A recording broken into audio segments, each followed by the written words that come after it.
Yes, I welcome you all to class again. So we've started our discussion on cost of capital. In the last class, we described costs of capital as a compensation required by the suppliers of funds from their investment. That is, we said it is the rate of return that the suppliers of capital requires as compensation for their contribution of capital. And we said it is the minimum rate of return a company must earn in order to retain its value. So we went further to say firm creates value when it provides a return greater than its cost of capital, greater than its cost of capital. And we said cost of capital is determined by the forces of the market and represents the degree of perceived risk by investors. So we looked at cost of equity in the last class looking at Gordon's growth model, dividend valuation model, and the rest of it, the historical approach in determining the cost of equity. So tonight we are going to take it further by looking at the costs of redeemable debt. Cost of redeemable debt. Cost of redeemable debt. Now, when we talk about cost of debt, we are referring to the compensation. We're referring to the compensation required by the providers of debt. Yes, the providers of debt capital from their investments in a company. It is the effective rate the company pays on its current debt finance. Yes, when an organization obtains loan, what is the interest rate on that loan, on that debt? So cost of debt, as I've said over time, is a cheaper source of finance when you compare it to equity, because debt enjoys tax savings. Debt enjoys tax allowance. So it's a cheaper source of finance to company because it is tax deductible. It has a tax benefit attached to it. So debt may be redeemable or irredeemable, which we talked about the irredeemable part in the last class. Now, a question can come to you in form of redeemable, but it is not redeemable. How will you know if you are expected to solve for redeemable debt? There will always be a time frame in which the debt is supposed to exist, a time lag. Yes, by the time we go further, I might present a question which seems as if you are to solve for redeemable debt. But in that question, you will not see a time frame in which the debt will exist. It shows that it is irredeemable. So we must always look out for some of these issues in questions. Given a question, it might seem you have to solve for redeemable debt. But for redeemable debt, there will always be a time frame. Will the debt exist for 3 years? The debt exists for 4 years. But where there is no time frame, it means you have to solve for irredeemable debt. So the cost of redeemable debt. The cost of redeemable debt. Redeemable debt is the one in which the company will pay annual fixed interest. Annual fixed interest and the principal at maturity. Please take note of this word. You pay annual fixed interest. And what now happens?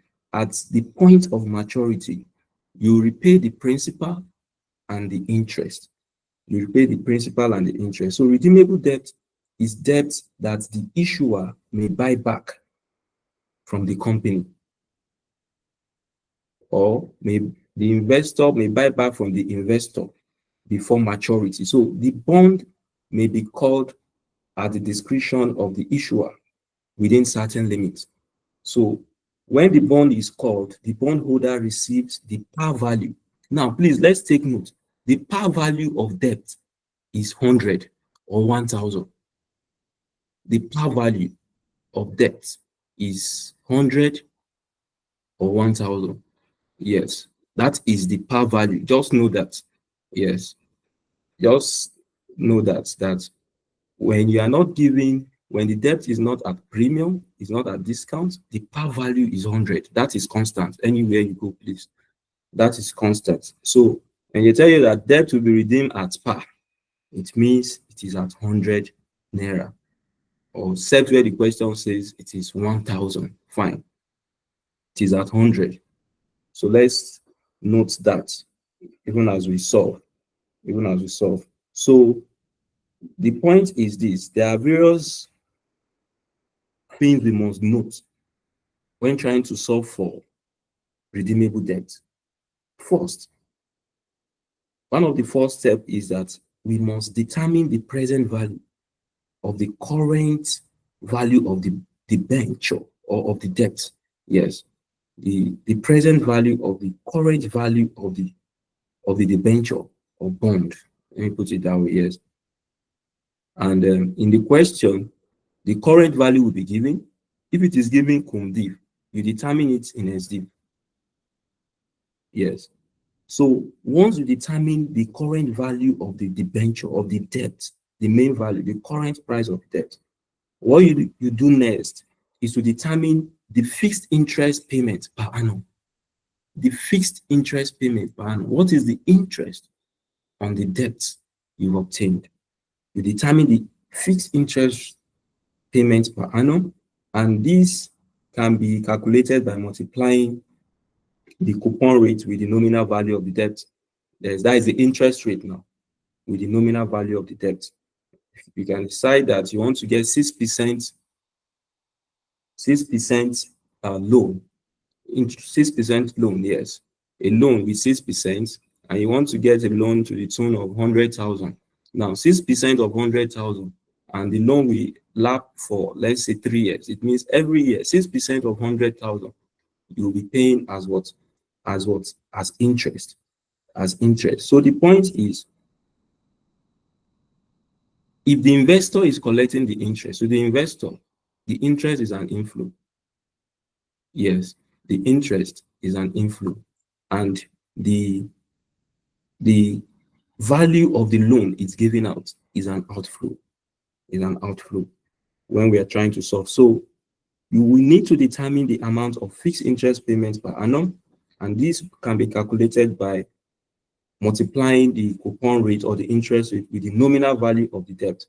So once you do this, you then determine the present value of the redemption value. Yes, what is the redemption value? The redemption value is the value of the debt you are giving out, either at par or premium or discount. So once you determine these, what you now need to do is to compute two opposing net present value. Two opposing net present value. That is, what do I mean by two opposing net present value? One will be positive and one will be what? Negative. So it means you need to determine two discount rates where one will give you a positive NPV and one will give a negative NPV. So once you determine this, we now substitute our result into the internal rate of return formula for us to get the cost of redeemable debt. For us to get the cost of redeemable debt. So by the slide, I put that the cost of redeemable loan notes or debenture is the internal rate of return of the net cash flows of the capital. So I said that the internal rate of return is equal to yield to maturity or redemption yield. That is cost of redeemable debt. Any question, ma?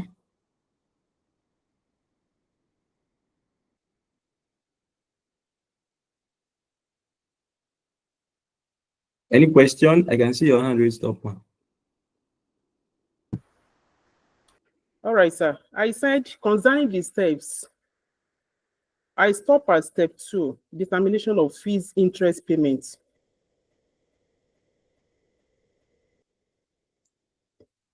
Hello, All sir. right.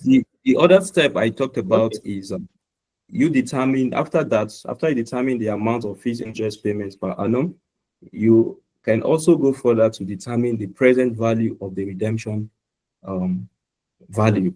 Yes, the redemption value. Determine the present value of the redemption value, which I said it could be at discount, at par, or at premium. So once you determine that, you compute NPV based on positive and negative. You determine a discount rate. That's when you compute, you should have one should be a positive NPV and one should be a negative NPV, which I said you need to compute two opposing net present value. So once you do that, you substitute these variables into the internal rate of return formula, which we've shown over time. Yes, the internal rate of return formula, which we've shown. Yes, this is one approach I presented, but I might not want to use this one. There is another one we've presented while we were treating issues of investment appraisal. Let me see if that one is here. Oh. So that one is not here. So we're all the same. We should have the formula in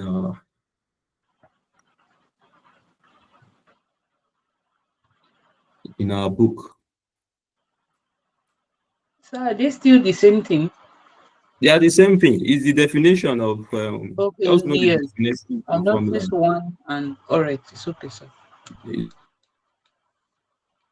Depending on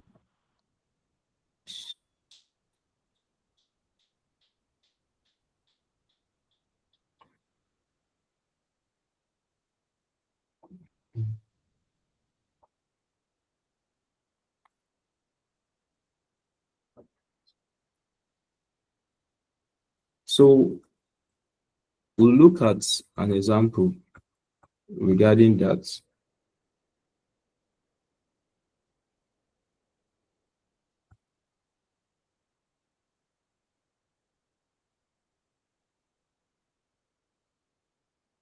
So we have this example now. We have this example that a 5% loan note is currently quoted at 95 naira 84 kobo, excluding interest, ex interest. It is redeemable at the end of 3 years at 100 naira, clearly defined at 100 naira, at the end of 3 years at 100 naira. Taking corporation tax at what? 50%, and ignoring the timing lag for tax savings, and calculate cost of debt. Now the question is making it clear that issue of tax savings, the time lag is ignored. The time lag is ignored with respect to tax savings. It means that in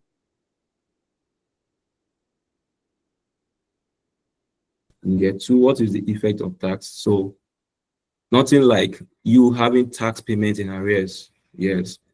So now looking at this question, what are we expected to do? We present this information in table. Yes, the loan period is expected to last for what period? For 3 years. 3 years. Now, the outflow regarding this is what? A loan note is currently quoted at what? At 95 naira 84 kobo. The outflow at the current period, that is year 0, is what? Will be 95 naira 84 kobo. Now, what will be the interest that will accrue to the investor as you give out this value? What will be the benefit that will accrue to you? Now, what will be the interest? The interest will be what? 5% of what? 5% of the loan will be what? Of the par value will be what? The par value of debt is what? is 100. Is 100. 100. So 5% of 100. This is at a discount already. 95 naira 84 kobo, excluding interest. Now, 5% of 100 will be what? 5. Will be 5. Now, the question is saying taking corporation tax at 50%. It means there is 50% what? Tax savings. 50% tax savings. Now, when we talk about tax savings, what will be the tax savings of 5 naira? The tax savings, when we have tax savings at 50%, the effect of 50% of 5 naira will be what? 2.5. 2.5. So it means that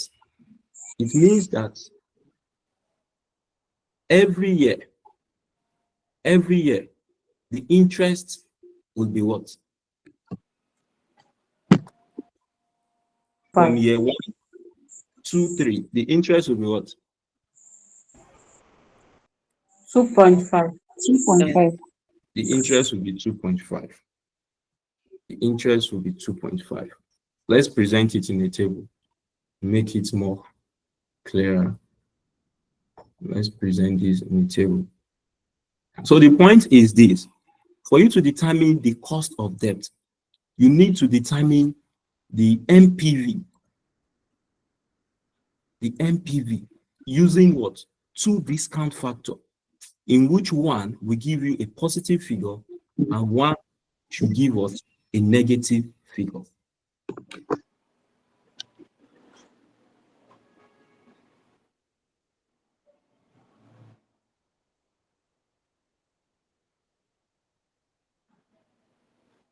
Debt.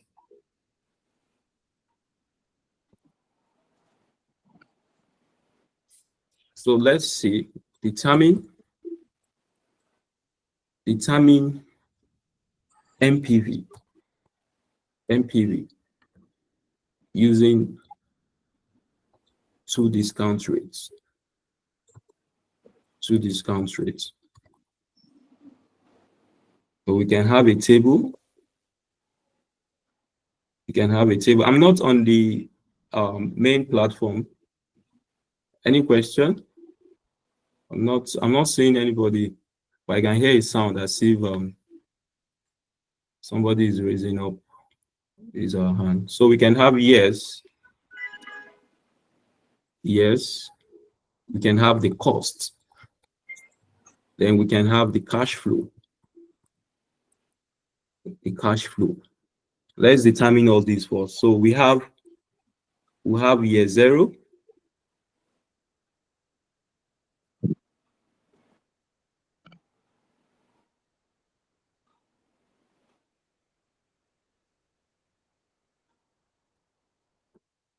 I would not like to do that now. Yes, I would like to show it in piecemeal. So we can have year 1 to 3. Sir, sorry, which question are we solving, sir?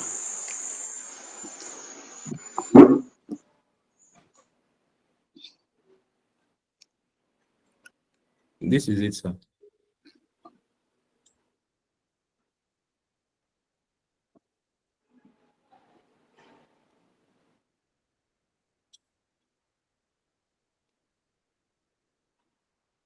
Have you seen it, sir?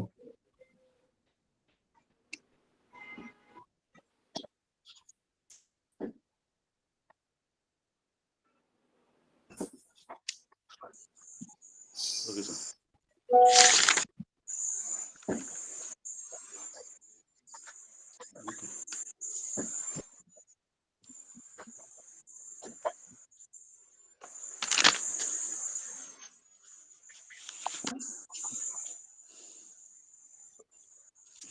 It will be,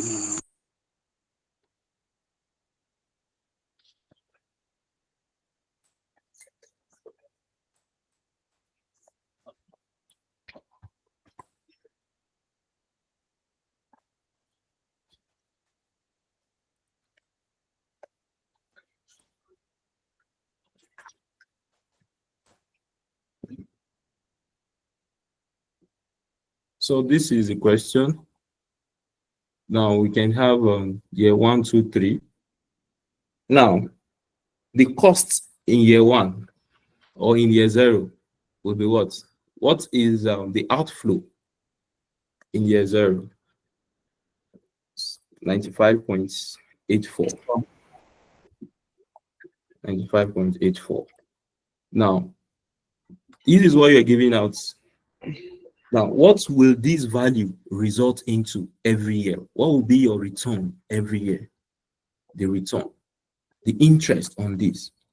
So the interest will be equal to what? Will be what? 5% of the value of debt. We define the value of debt, the par value to be what? To be 100. Now, 5% of the par value will give you what? 2.5. Will give you 5. Isn't it? Will give you 5. So what is the tax benefit of this 5? Of 5? Because corporation tax is given. In some questions, they will not give you corporation tax. They will just say, assume no tax. So in that case, you just use your 5 directly. You use your 5 directly. But where they are telling you there is a tax element, yes, on the tax savings.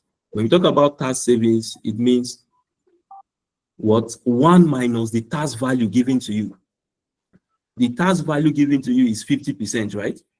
1 minus 0.5. Because when we use another value, 0.3, don't think we just multiply 0.3 by the value. No. When you're giving tax value of 30%, it will be 1 minus what? 0.3. If you have followed what we've done in the last class, you will have seen where we're saying D into the bracket of 1 minus T. 1 minus T is telling you the tax benefit. Yes. So the point is, once you're giving a corporation tax of 20%, it means the tax savings will be 1 minus 0.2. If it is 50, it will be 1 minus 0.5. So that is how it works. So in this case, the interest is what? 5. The tax savings on this 5 will be what? Will be what? 0.5. How do we get 0.5? It is 1 minus 50%. Take notes. 1 minus 50%. We didn't just pick the 50% and place it here. There is a working 1 minus T, which is 1 minus 0.5. You still get what? 0.5. So when you say 5 multiplied by 0.5, the cash inflow will be what? 2.5. Will be 2.5. This is for year 1. In year 2, what will be your interest? In year 2, what will be the interest? It will be same. It will be same. 2 point what? 2.5. It is redeemable at the end of 3 years at 100 naira. So it will still be what? 2.5. Now at year 3, what will happen? At year 3,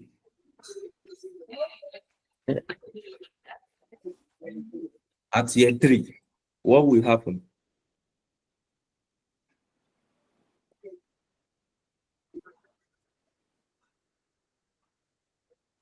Yes, at year 3, what will happen? It is the year we are redeeming back our loan, right? Yes. Yes, sir. I What will think you happen? pay the interest and the principal. The principal. Interest, And the principal. interest plus the redemption value. Interest plus the redemption value. Now, the redemption value is what?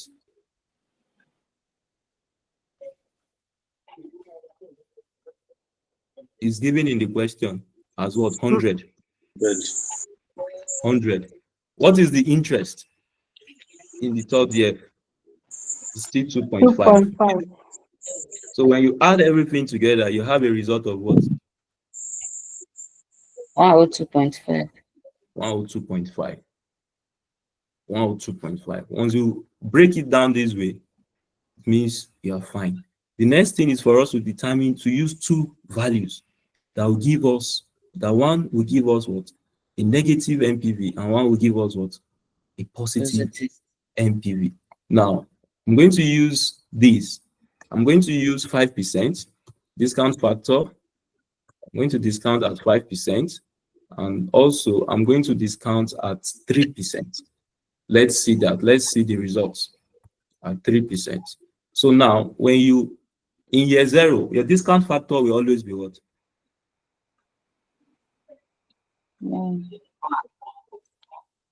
To be 1. 1. So 1 multiplied by what? By 95.84 will give you what? 95.84. 95.84. Now, for year 1, what will be the discount factor? What will be the discount factor when you discount at 5%? What will be the discount factor at 5% in year 1? 0.9524. Okay. Let us make it 3 decimal places, Okay, 0.952. 952. Yeah. So at year 2, the discount factor will be what? At this point, we should know how to get this discount factor. 1 plus r to the power of minus n. If you want 1 all over 1 plus r, depending on how you want to get it. Yes. 0.864 For year 2? for year Okay. 3. For year. 3. Okay. What of year 0.864. 0.9070. Okay. So 0 points. 0.070.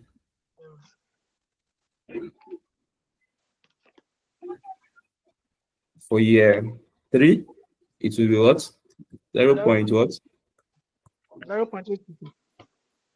0.864. So the present value at this point will be what here? Should be 2.38.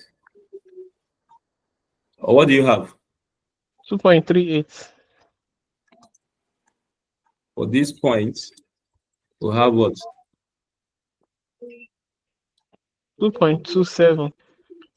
2.27. And at this point, you have what?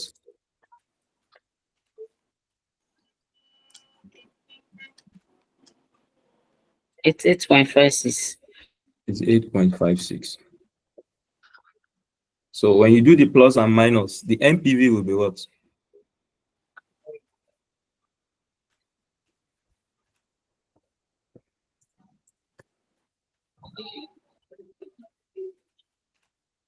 $2.63. Positive or negative? Negative. Negative. 0.6 what? 3. 2.63.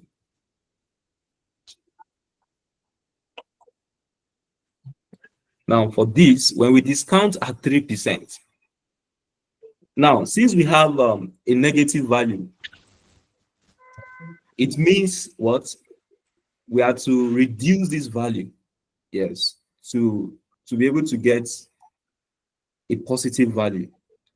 Yes, we have to reduce the value to 5% to get a discount factor that will give us what? A positive NPV. Yes. So at this point now, at year 1, at year 0, the PV will be what? Will still be 95.84.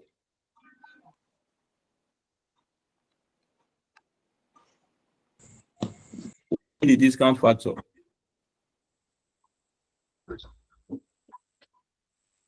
0.97.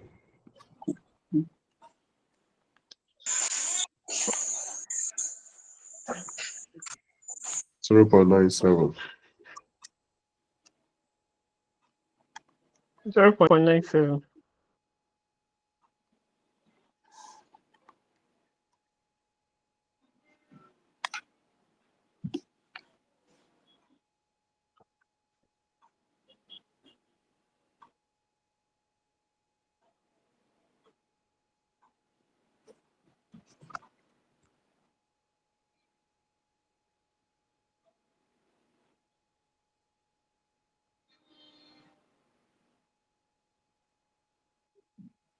At year one.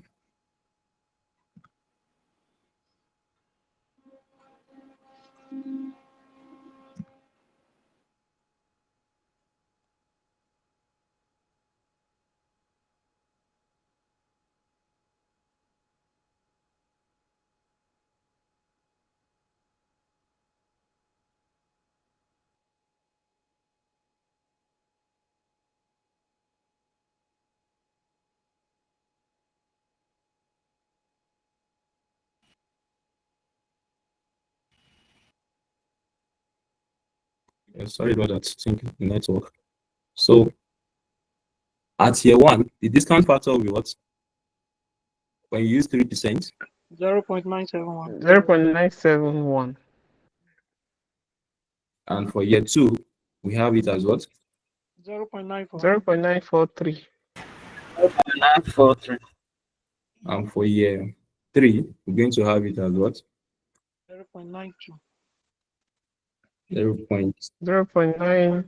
915. So the PV as at year one will be what?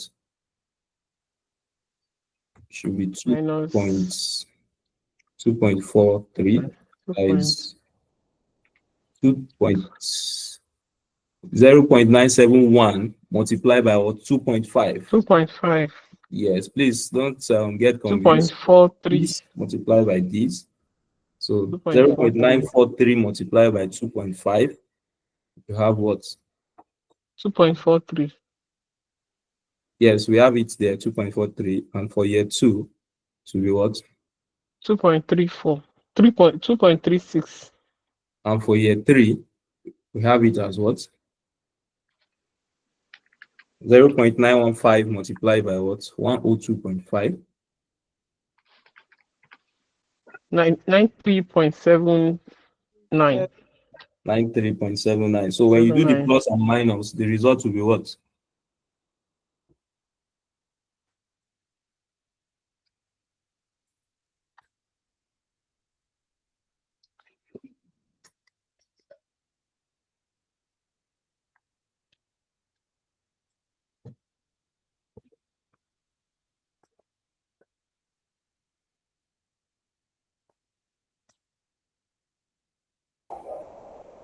Two point seven. 74. 2.74. 2.74. Positive. 2.74 positive. It means we can now go further to use our internal rate of return formula. We can use our internal rate of return formula now. Now, when you use the internal rate of return formula, what will be the outcome? The formula is what? Let me rewrite it, since I can't have access to it. Hello, sir. I have a question. What is your question, ma'am?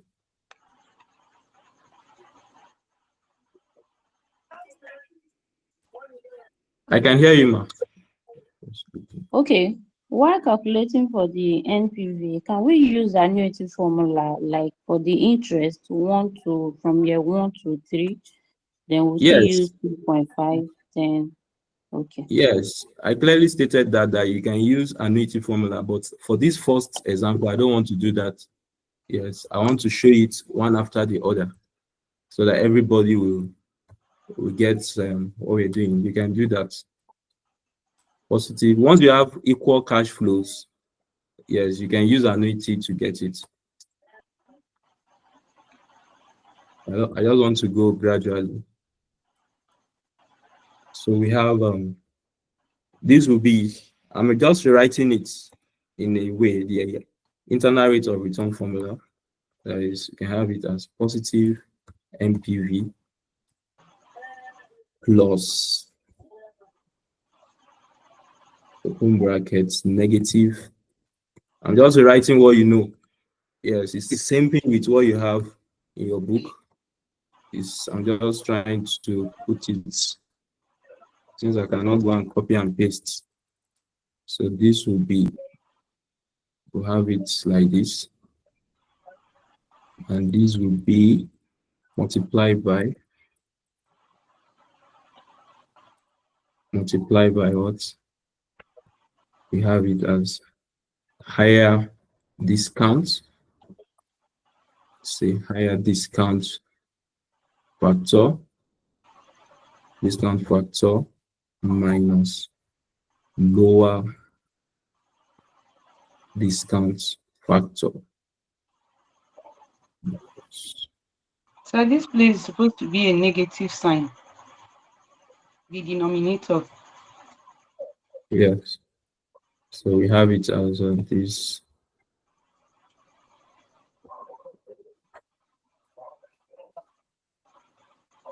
So when you substitute those results you have now from the question, the lower discount factor is what? 3%. 3% plus the positive NPV derived is what? 2.74. 2.74. 2.74. 2.74. And when you do divide by what? 2.74 minus, because you have minus the negative NPV, it will change to what? To plus. So the negative NPV is what? 2.6 what? 3. 2.63. Okay.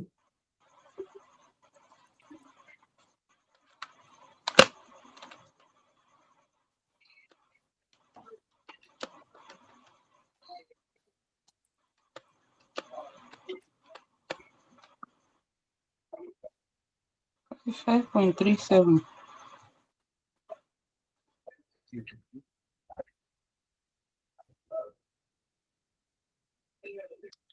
So you can have it as this multiplied by the highest discount factor is what? It's 5%. Minus what? The lower discount factor is what? 3%. When you do the plus and minus, you follow the rule of BODMAS. Don't just do addition and subtraction anyhow. This division point, you do it first. 2.74 divided by 2.74 plus 2.63. You solve for that region first. So you have 2.74 plus 2.63, then you divide. So what do you have? You have 3% plus. When you do that, you should have what?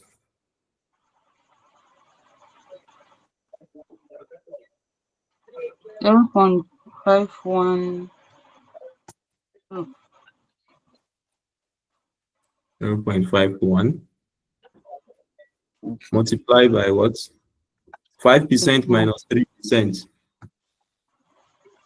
2%. So when you deal with these aspects based on BODMAS, deal with this aspect first before you add. What will you have? 0.0102. So in percentage, it will be what? 1.02. 1.02. That is 1%. 1%. So the cost of debt will now be what? 4%. 4%. Cost of debt will be 4%. This is what the redeemable debt wants you to do. This is what redeemable debt wants us to do when we're asked to solve for redeemable cost of redeemable debenture. Cost of redeemable debenture. this is what they want us to solve for. Let's try this. Let's try this. Let's try this.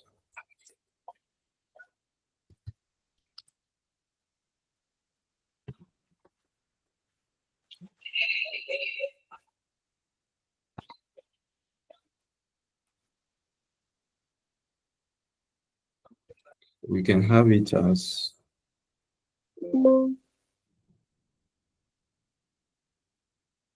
can have it as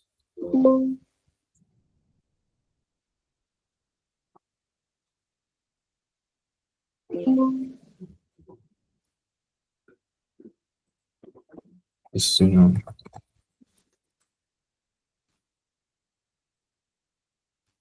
John PLC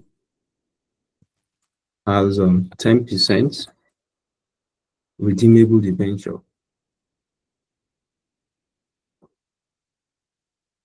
10% redeemable debenture. 10% redeemable debenture.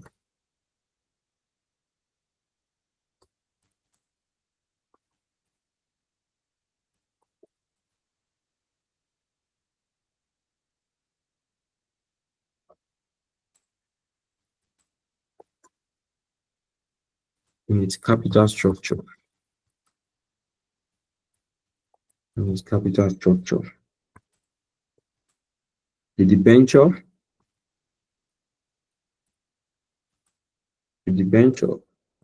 is currently quoted at 106 x interest.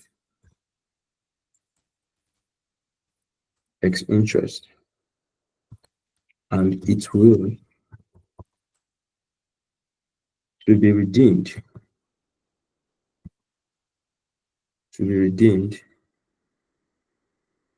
at par in 5 years' time. In 5 years' time. What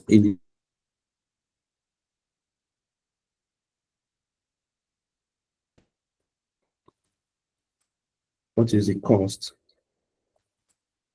of the company's debenture?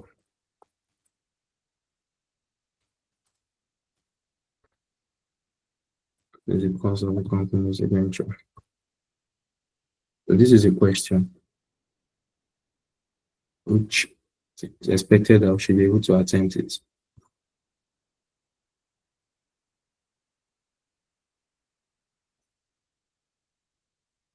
So with redeemable debenture, the cost will be determined using what?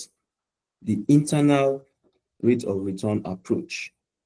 The cost of debt will be determined using the internal rate of return approach, because we are looking for a rate of return which gives 0 NPV. So by the end of these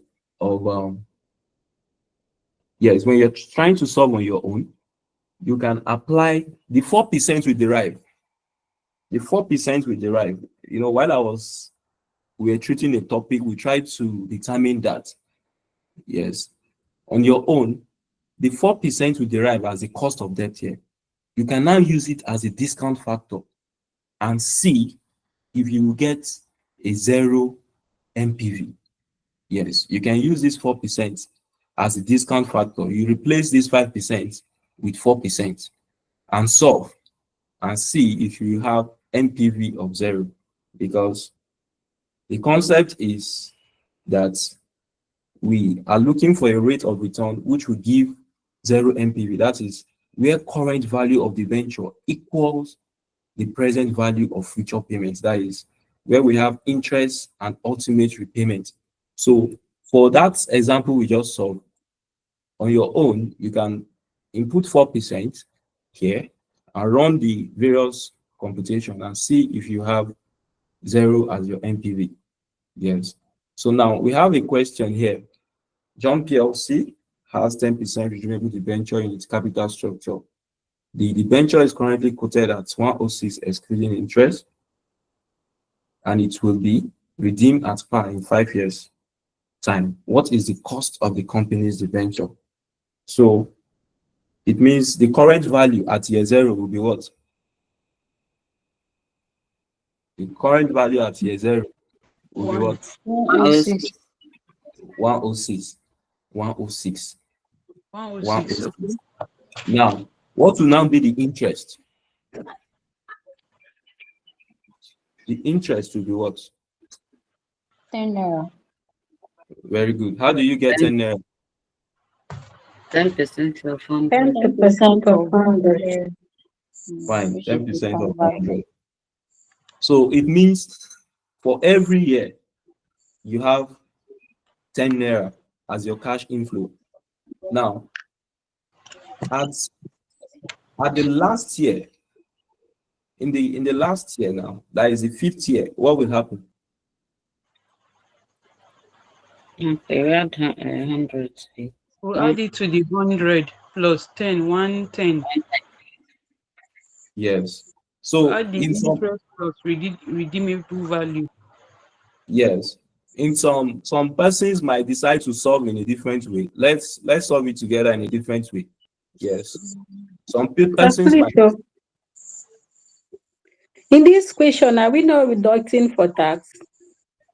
No, it's not. No. No story about tax here. Okay, sir.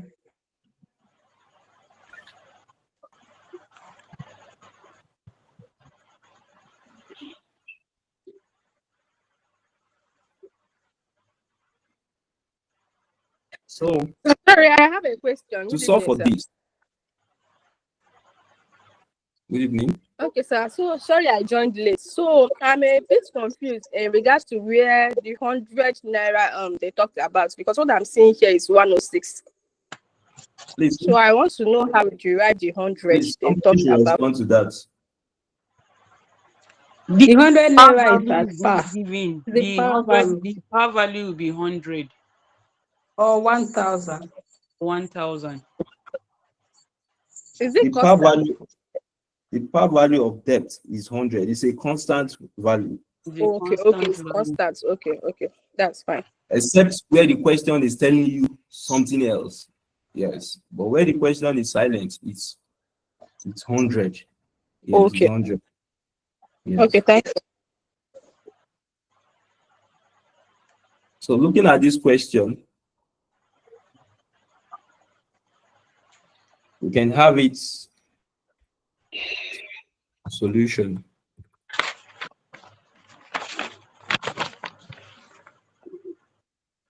So in this case now, I will not do it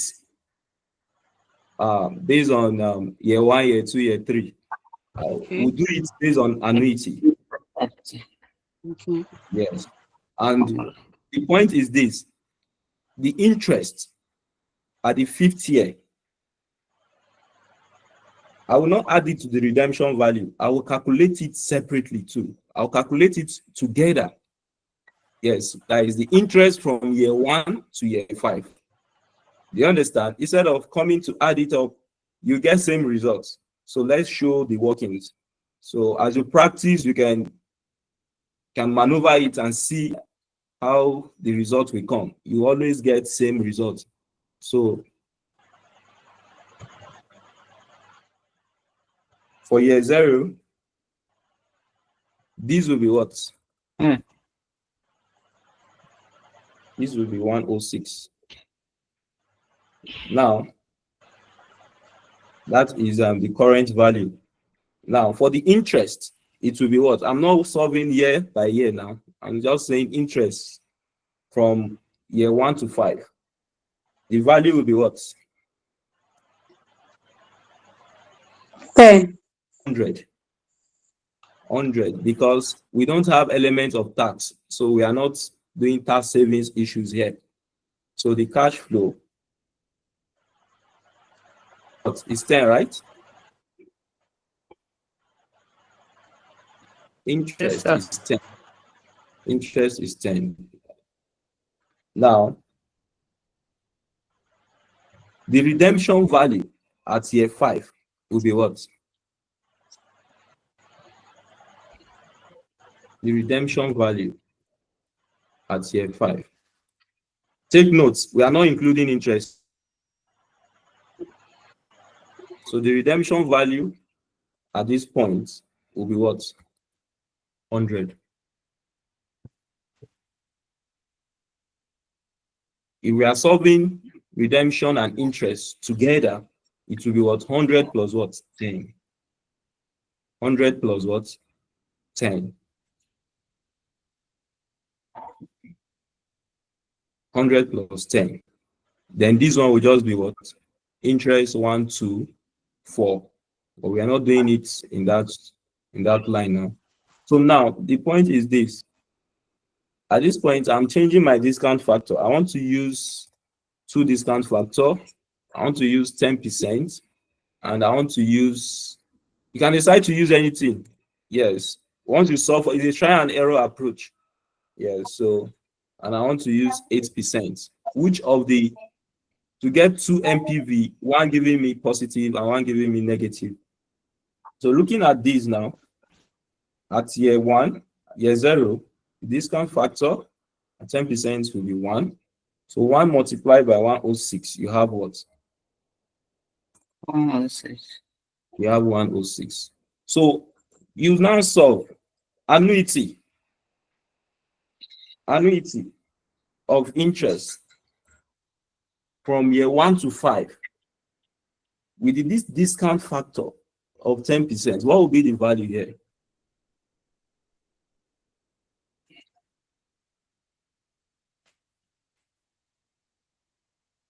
What will be the value here? Since we are doing a cumulative work, year 1 to 5, so help me. What will be the discount factor when you use 10%? 3.791. Who is getting same results?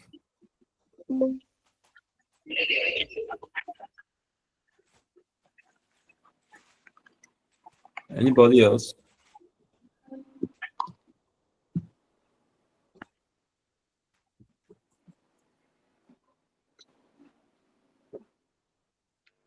Yeah, the same thing. 3.791. So now, at the 5th year, what will be the discount factor in relation to 10%? Just the 5th year now. 5th year. 0.621. 0.621. So the PV here will be what? 10 multiplied by 3.791. Going to have 37.91. 37.91. And at this point, 100 multiplied by 0.621, you have what? You have 62.10. So plus and minus, what will be the MPV? Negative 5.99. 5. So when you use the discount factor of 8, at this point, we should have 106. Should have 106.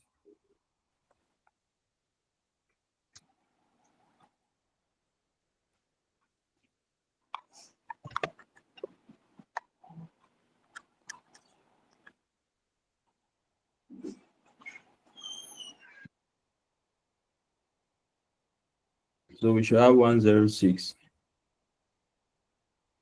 So for year 1 to 5, annuity in relation to 8%, you have what? 3.991. 3.991. Okay. 3.99.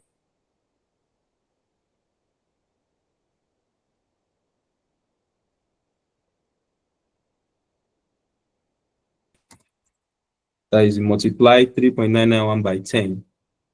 You have 39 point what? Sorry, hello, sir. Speak on, Sorry, I please. got 3.992. So I don't know how she got 3.991, sir.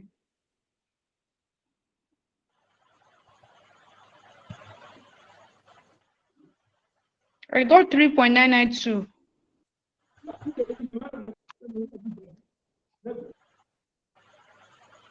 Is any other person getting same results, different results? Or you are not even solving?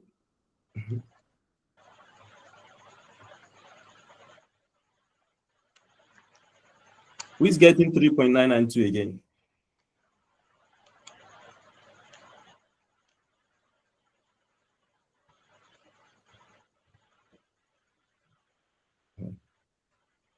Serious. So multiply 3.992 by 10.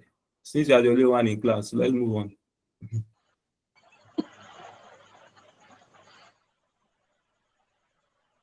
Yes, very fast. 3.992 by 10. You have what? 39.92. 39.92. Right. So for this, the redemption value at year 5, using a discount factor of 8%, you have what?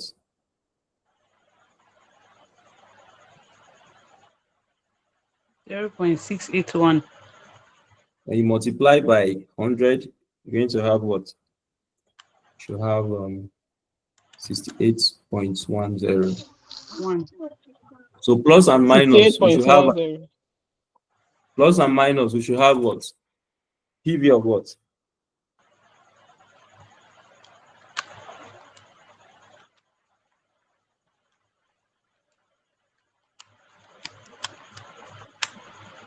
Two point zero 2.02. positive. Okay. 2 points. 02. 2.02. 2.02. Okay. So 1.92. Okay.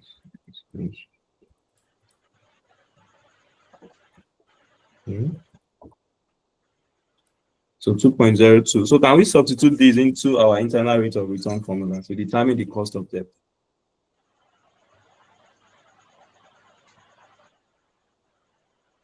So what will be the cost of debt?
So the cost of debt is what?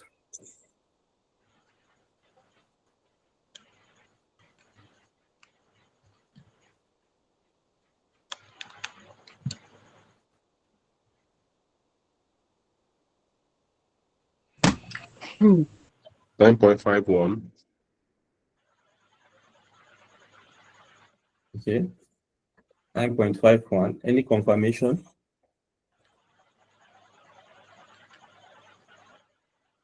Anybody to confirm that? Sir, please, can you kindly go back to this slide?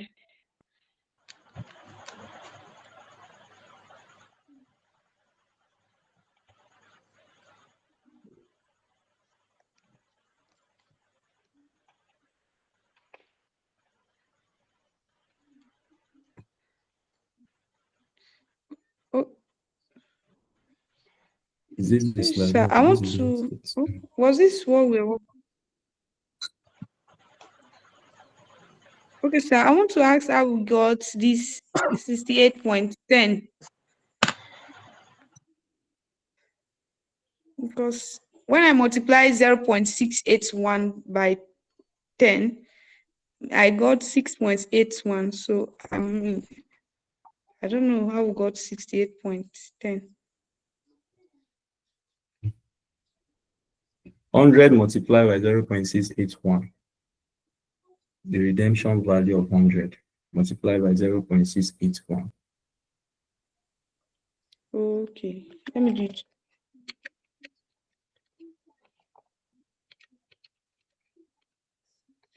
Okay, So please, thank you, please sir. helping us with the cost of debt value. Mr. Williams has given us a value. I So got what is 6.22. 8.5. I got 8.5. 8.5. Oh my God. 8.5? So Yes. Mr. Williams,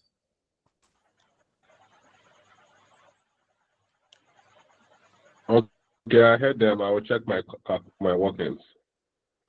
all right, thank you. So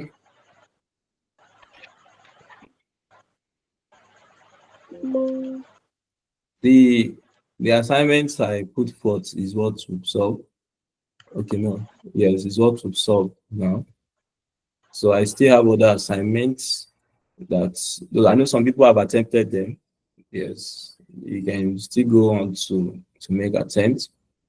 This is in relation to what we treated in the last class, that we have a current cumulative market price of 2 naira 50 kobo, current dividend of 40 kobo, dividend payout ratio, average return on investment, calculate the cost of equity.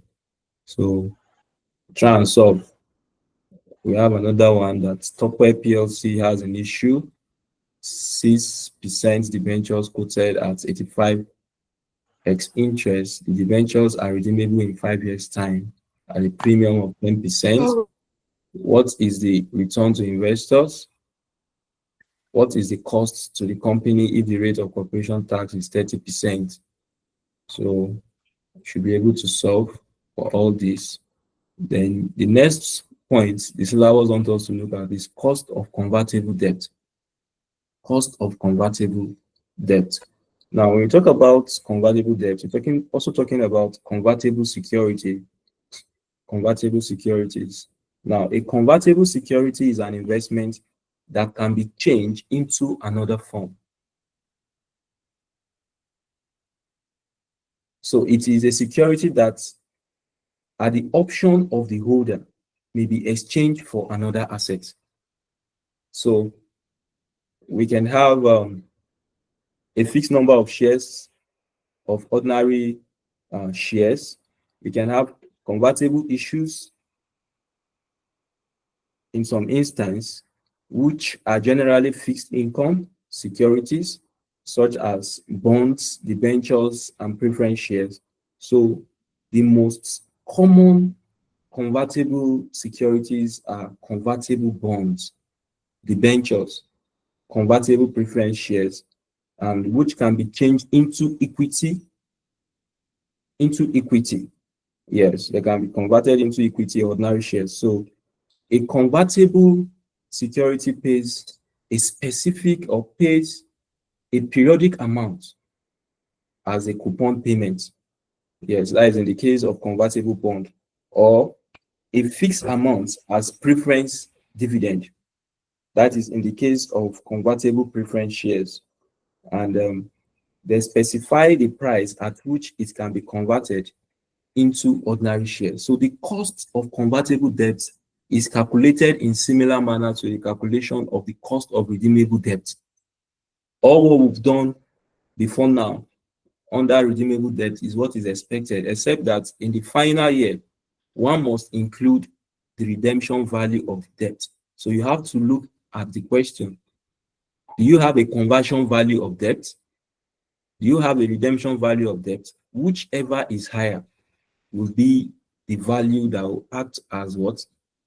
The redemption value at the end of the period in which the debt is to exist. So whichever is higher will be the redemption value. What is the redemption value? What is the conversion value at the final year? The question will lead you in that direction so that you should be able to point out what is the conversion value and what is the redemption value. We have this example that some 8% convertible debentures have a current market value of 106 naira per cent. The debenture will be converted into equity shares in 3 years' time at the rate of 40 shares per 100 naira of debentures. The market price is expected to be 3 naira 50 kobo on the date of conversion. On the date of conversion, that is what the market price is expected to be on the date of conversion. So the point is this: the redemption value of debt is always what? The redemption value is always what? At par is always what? 100. Is 100. 100. 100. Now they're not telling us that the market price is expected to be what? 3 naira 50 kobo on the date of conversion. So you compare on that last day. Is it the redemption value, the par value that is greater, or the conversion value? Whichever is greater will be the value that will suffice. So what is the cost of capital to the company for the convertible debenture? Assume a corporation tax of what? A corporation tax of 33%. 33%. So the question now is, what will be the interest? The interest, net interest. The net interest. What will be the net interest? 8. 8% of 100. 8. 8% of 100. But take note now, there is a tax issue here. What will happen? Okay.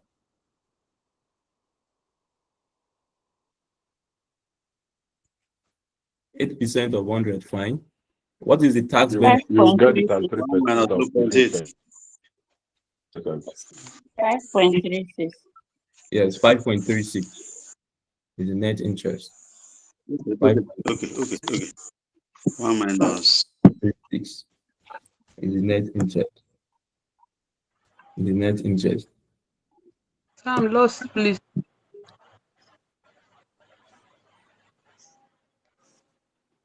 The interest rate of 100, the par value of the venture, 8% of 100 is 8. Now, in this question, they are giving us a corporation tax. We earlier make it clear that once we are giving corporation tax, it is 1 minus T, which is the tax rate to give you the tax benefit. The tax rate here is 33%. 1 minus 0.33 will give us what?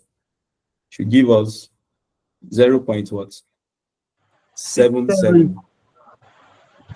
So when you multiply that by 8% or by 8, you should have what?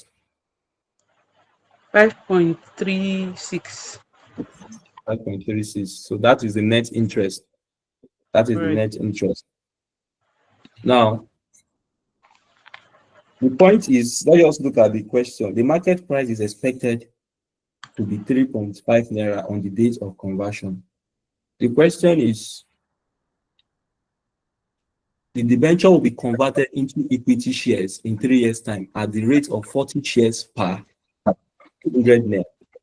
Per 100 naira of debentures. 40 shares per 100 naira of debentures. So it means that if these 40 shares, if the value will be 3.5 on the date of conversion, what will be the overall value of 40 shares in relation to 3.5? 40 shares in relation to 3.5. 40 multiplied by 3.5 will give you what? 140. 140. When you compare 140 plus the redemption value, which will always be 100, which is higher? The 140 is higher. That is the conversion The value. conversion value. conversion. So when you come to the third year, instead of using the redemption value of 100, you use what? The conversion. 140. You use 140. So that is the difference between these and what? And the redeemable debenture. The difference between this and redeemable debenture. Let's show the workings. Solution.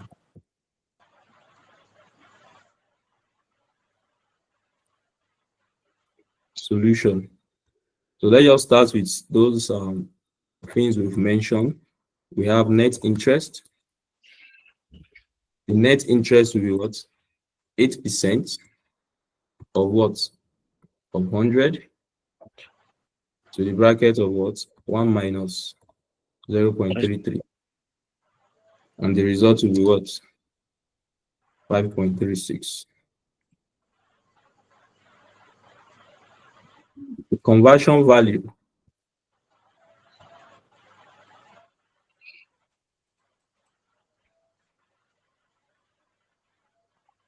The conversion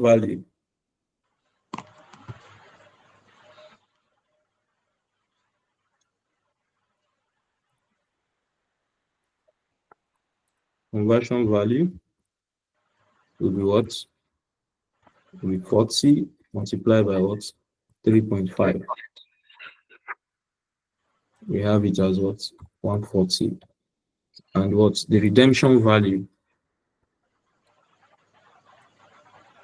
The redemption value will be equal to what? 100. So now, looking at this now, we can now solve using this tabular approach, where we determine two discount factor. We determine two discount factor.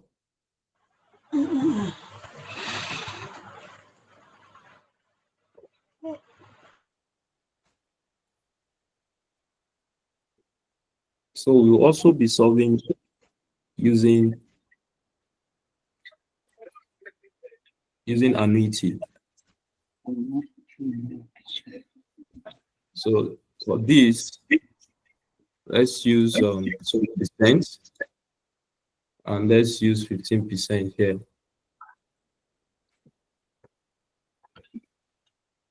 Now, I'm just using it, yes. If we are to solve, you might not arrive at perfect positive or negative. Sometimes you can solve and you get positive. You must look for a value that will give you negative. Yes, so when you have a positive value, when you use the lower discount factor, for you to get a negative, it means you need to increase the discount factor. So now, looking at the question, we have how many years? We have 3 years. 3 years. We have 3 years. So now, at year 0, the value is what? The debt is 106. 106. The discount factor will be what? Will be 1. And this will be what? This will be 106. That is using a discount factor of 12%. Now, in this case, let me define this as current market value. Current market value. Now, the interest as computed for is what? The net interest is what? 5.36. 5.36. And the conversion value will be what? Conversion value is 140. 140. We are using 140 because 140 is greater than the redemption value of The redemption value. So we have it as what? 140. So when you apply 12% discount factor, it will give you what here? What will be the discount factor here? Using annuity, 1 to 3, year 1 to 3.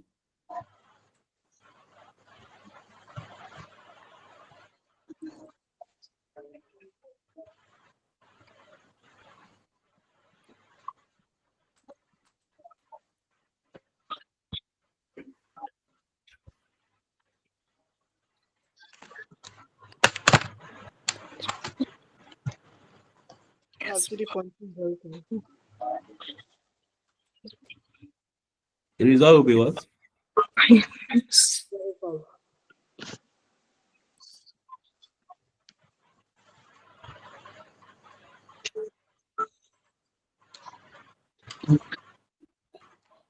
I got 2.40. 2.402. 2.402. Multiply by 5.36. You're going to have what?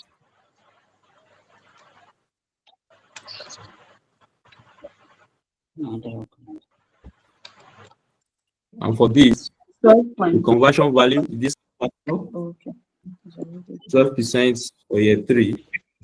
It's supposed to have 0.712. Now the present value will be what? 140, 0.712. We have 99.68. When you do the plus and minus, the MPV will be what?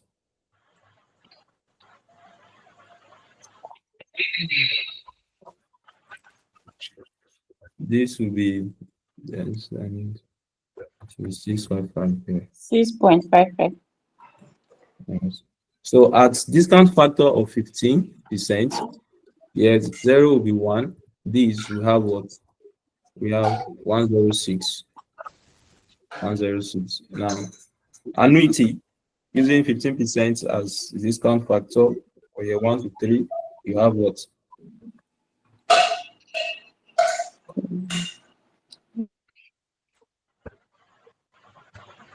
$2.283. You multiply by 5.36, the result will be what? 12.24. So the discount factor 15 for just year 3 going to have what?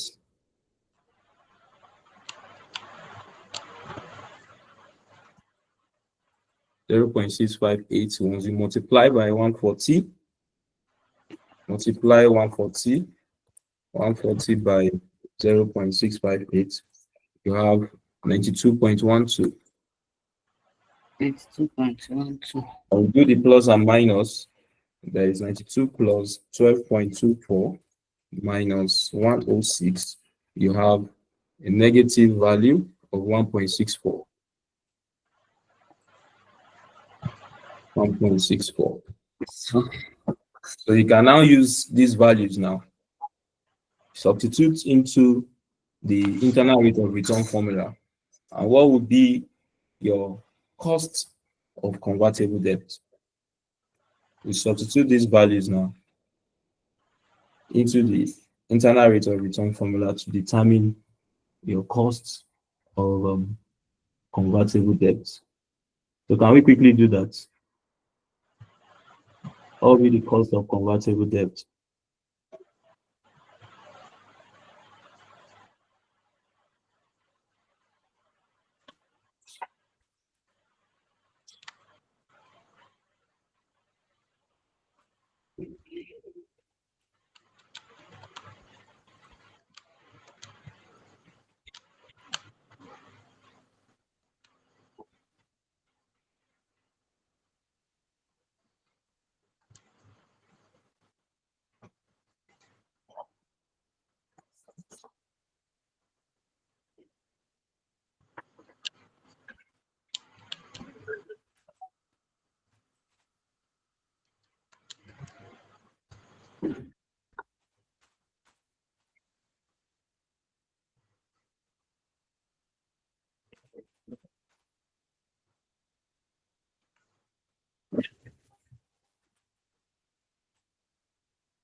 Or 10.4%. 14.4%. Yes. 14.4%.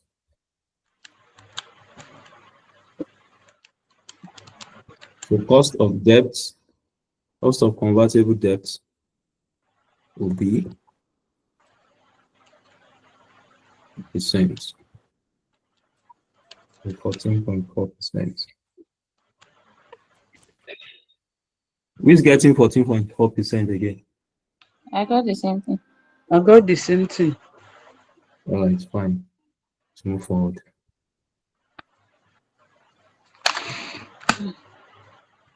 So we have another point to look at: costs of short-term funds. Costs of short-term funds. Costs of short-term funds.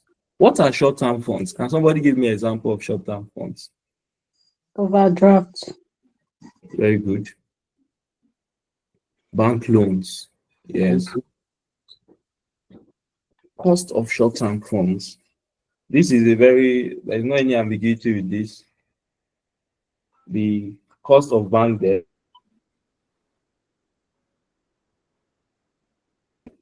The cost of short-term funds such as bank loans and overdrafts is the current interest being charged on such funds, reduced for the tax effect. That is simply cost of debt equal to what? Cost of debt equal to what? The interest into the bracket of what? 1 minus t. This is interest. The interest into the bracket of 1 minus t. That is how you determine the cost of short-term funds. What is the interest on that loan? What is the tax savings on that? So the example is a company has 8% bank loan with a book value of what? 3 million. 3 million naira. Calculate the cost of this bank loan. Calculate the cost of this bank loan. Now, the interest is what? The interest is what? 8%. 6%. The interest is 8%. 8%. Now, the tax is what? The tax, 30%. 30%. the tax element is 30%. So it's a direct approach. 1 minus 0.3 to give us what? 0.7. 5.7. Multiply by 8. 5.6. So the cost of debt will be 5.6%. 5.6%. That is for short-term, cost of short-term debt.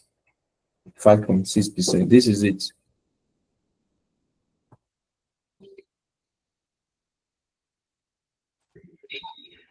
That is cost of debt will be equal to what? I into the bracket of 1 minus t. 1 minus t. So in this case, the cost of debt will be equal to what? The interest is what? 8% into the bracket of 1 minus 0.3. And do your computation, you should have 5.6%. 5.6%. 5.6% as the cost of the loan, the cost of short-term debt. I'll send more questions on this as assignment. This is a little bit basic. This is the main points where I want us to arrive at. The weighted average cost of capital, that is the WACC. For this exam, there are many questions. If you check the syllabus, after these aspects, there is still some other aspects that requires serious knowledge of WACC, but it is not seen too special anyway. But all you need to know is know how to interpret questions and use the values as expected. Yes, know how to interpret questions and use what is expected of you in the formula. So when we talk about WACC, even in SFM, this is a recurring issue that you cannot solve any SFM question in the exam without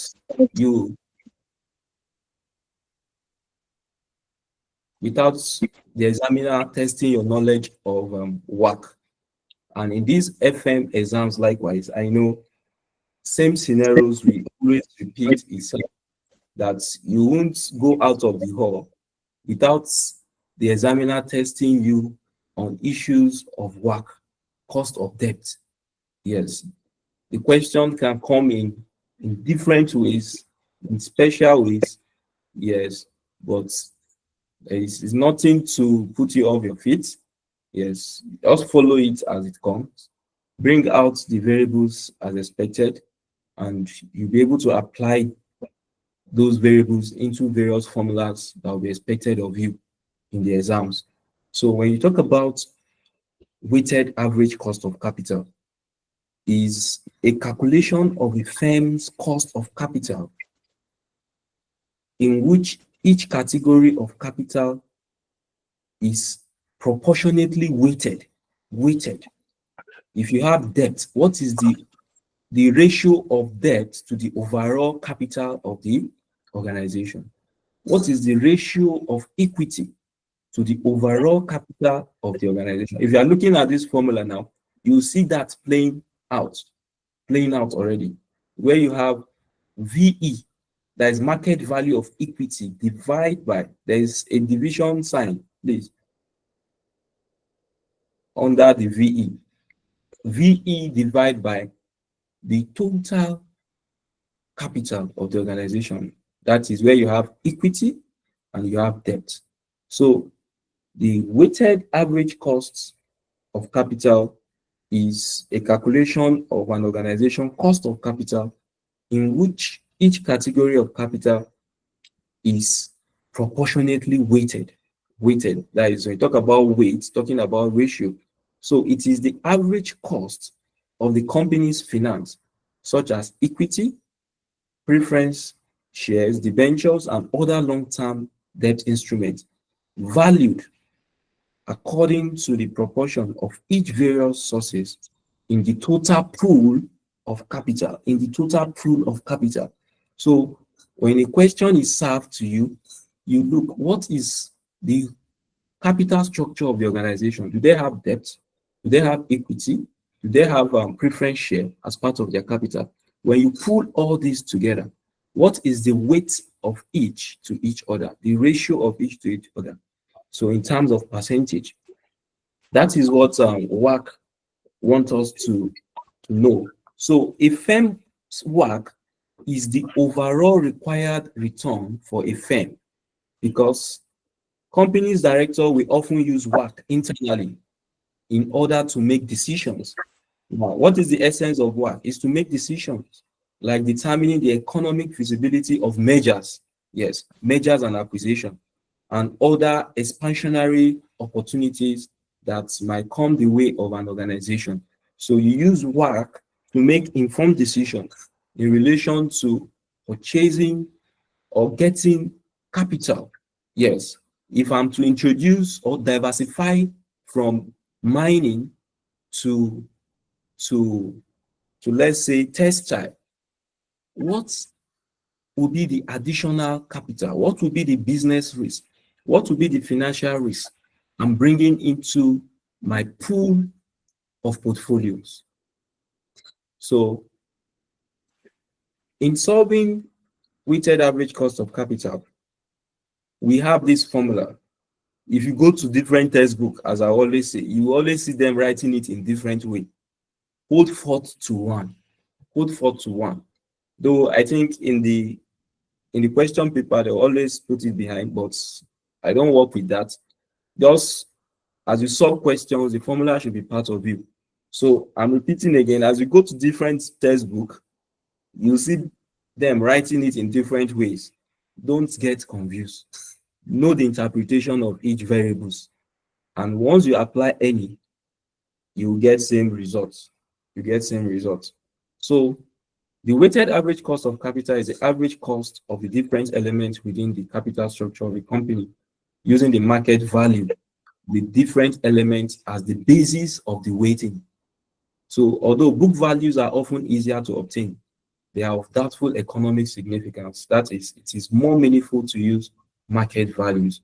because book value will be historical and might not be relevant to the current issues at hand. So WACC can be calculated as cost of equity, represented as KE, divided by what? Market value of equity, divided by what? Market value of equity plus market value of debt. That is, when you add the whole capital structure, you divide the market value of equity by the whole capital structure, market value of the whole capital structure, then plus cost of debt. You know, debt is always enjoying tax benefits, and that is why you can see 1 minus T. 1 minus what? T, because debt is always enjoying tax benefits, and that is why you're seeing it. KD equal to 1 minus T. You close the brackets there. Then multiply by what?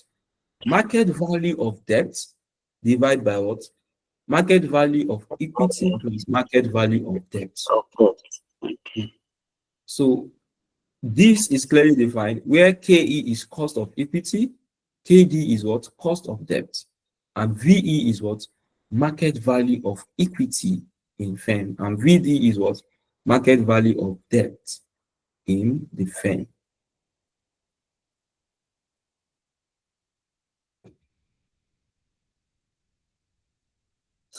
Let's look at this example. That's Topeola PLC is financed as follows.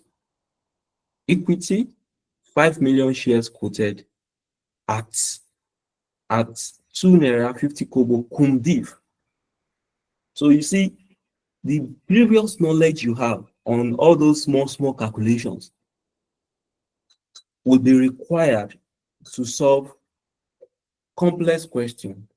So all those little things, if you fail to know them, when you are faced with serious questions, you will not know where to start from. So if you've not followed in the previous class, go and learn all those basics.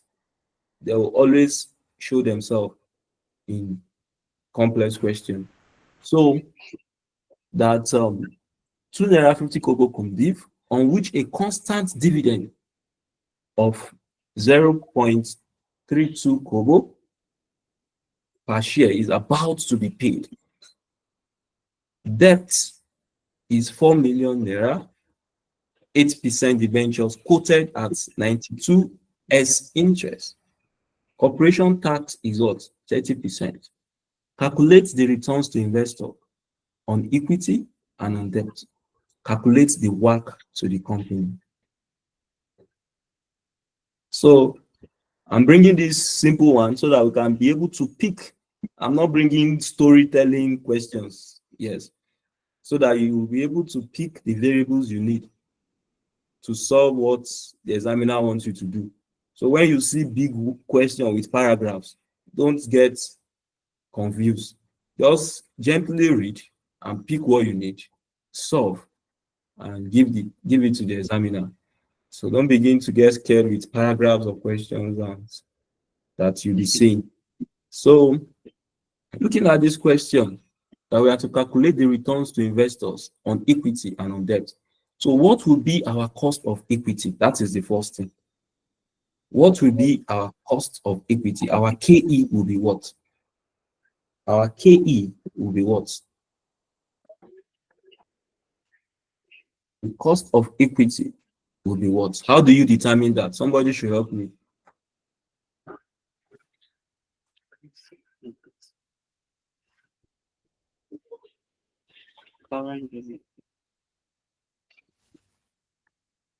Yes, speak out, man. Speak out.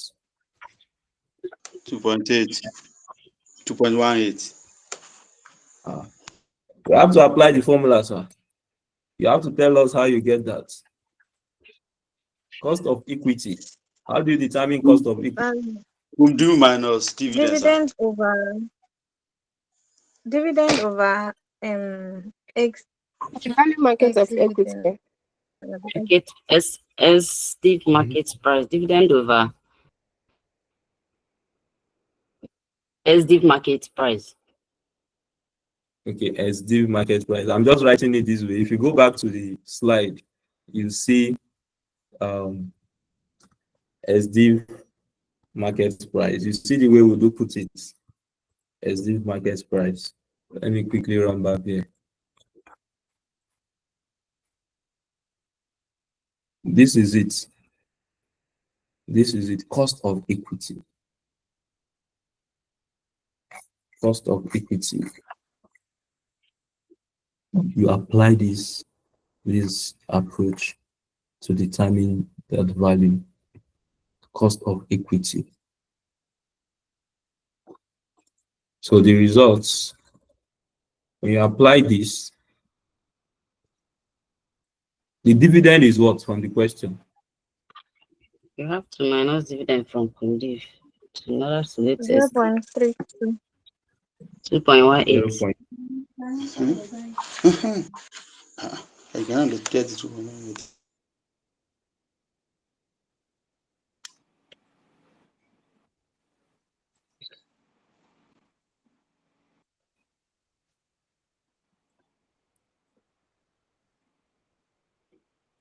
So we have it as cost of equity is equal to D will be what? 0.32. And then for you to get the SD, it will be what? The current market value minus what? The unpaid dividend, right? 0.32. And the result will be what? 0.32. Yes, when you do your computation. 2.18.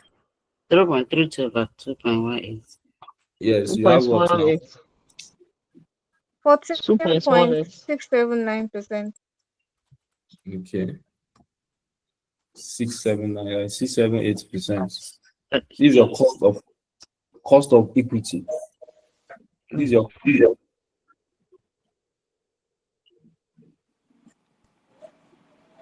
calculate the returns to investors on equity and on debt. Now, what will be the cost of debt? What will be the cost of debt? Look for it. Tell me. What is that formula for cost of debt?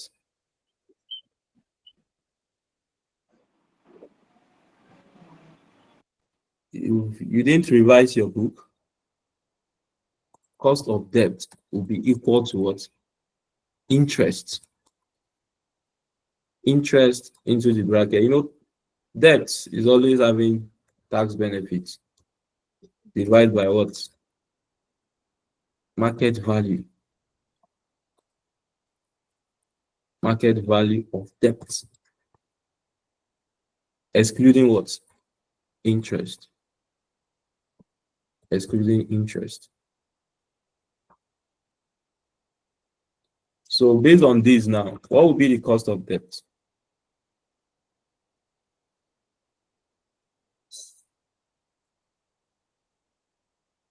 The cost of debt will be what?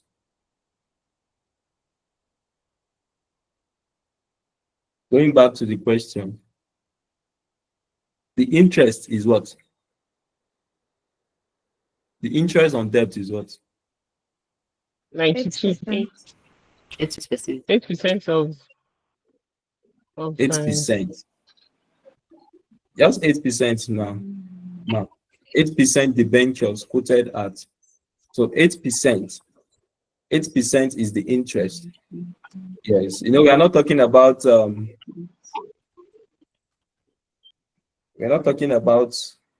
issue of redeemable or irredeemable now. Talking about debt. What is the interest you have to pay on the debt? Is 8%, right? 8%. What will be the tax rate? The tax rate. 30%. So I'll just use this. That is 30%. We have it as 8 into the bracket of 1 minus 0.3. You have what? Divide by market value excluding interest. Okay, excluding interest. And the market value excluding interest is what?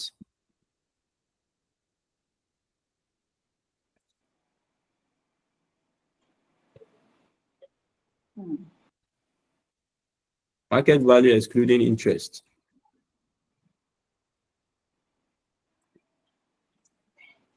Is 92, right? Yes, sir. So when you solve, multiply by 100, you have what?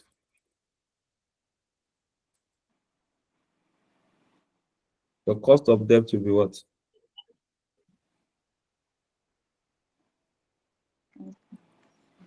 Cost of debt will be equal to what?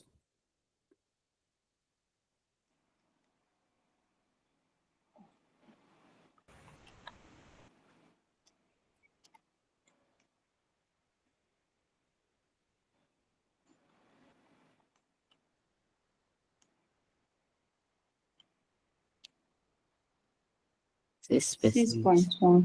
6%. 6.09. 6.1%. 6.1%. 6.1%. The cost of debt. Now with these now, can we substitute into this WACC formula to determine what to do? We have our cost of debt, right? We have our cost of equity and we have our cost of debt. Yes. Now the question is, do we know what is our market value of equity? The market value of equity is what? Market value of equity. How do we determine that? The market value of equity. Now, equity, 5 million shares is quoted at what?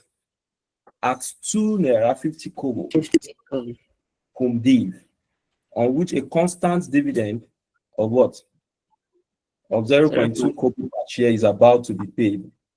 Is about to be paid. So the SDIV value is what? 2.18 kobo. Now, we have how many shares? 5 million. Now, what will be the current market value of the 5 million shares? 10,900,000. 10,900,000. How do you get that, man? So I minus 0.32 from 2.50 and multiply it with 5 million. So you have 10.9, and that is very correct. So the 5 million shares, for you to know the current market value of 5 million shares, you remove this value of shares is including dividend. When you remove dividend from it, 2.50 minus 0.32, you will know the current market value of 5 million shares. So 5 million shares multiplied by 2.18, you have 10.9, which will be the overall market value of 5 million shares. Of 5 million shares. We're going to show the workings. Now, for the issue of debt, let's look at debt. We have debt to the tune of what?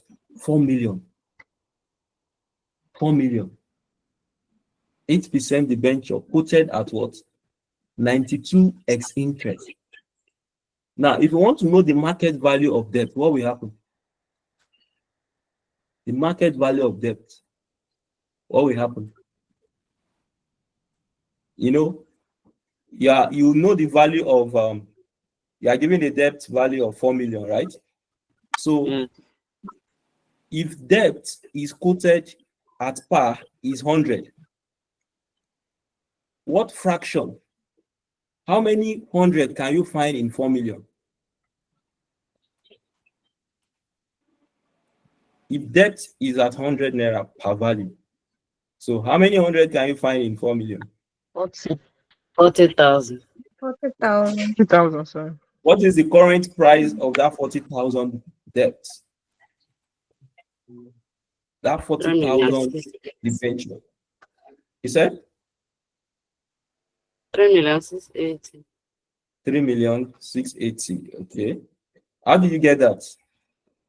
I multiply it with 92. Yes, at 92. 92. Let's show it. Let's show it. So these are some of the things. I know some persons are just imagining what is this. These are some of the ways they want you to determine the market value. They will not give you free of charge. So they want you to solve for it. They want you to solve for it. So now, let's just show these workings. Let's show these workings. Market value of debt. Market value of debt. Since debt is quoted at par is 100.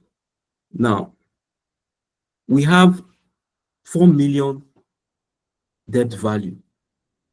4 million debt value. 4 million naira.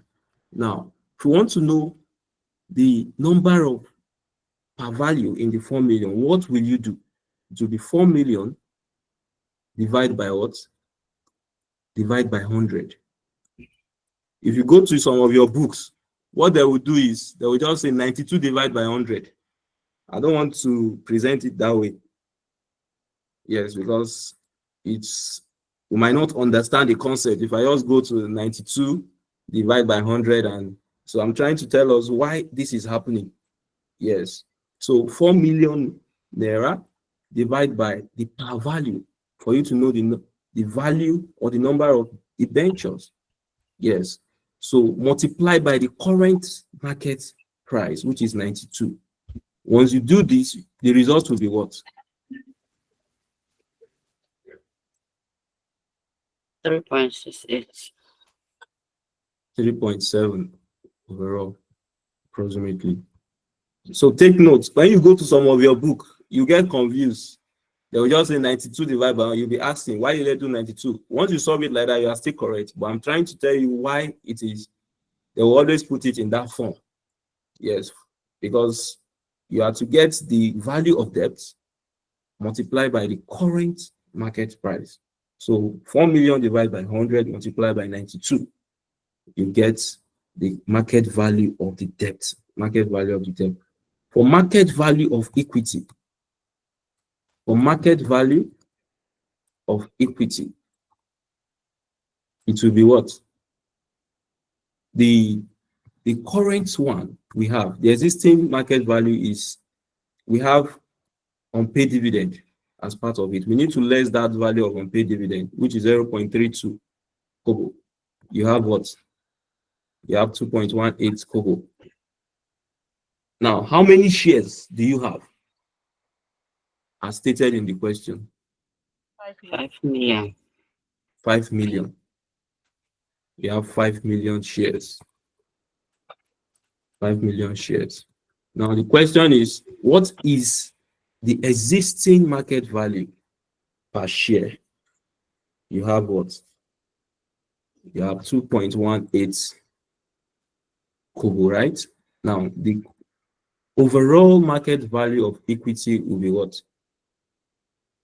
10.9. 10.9.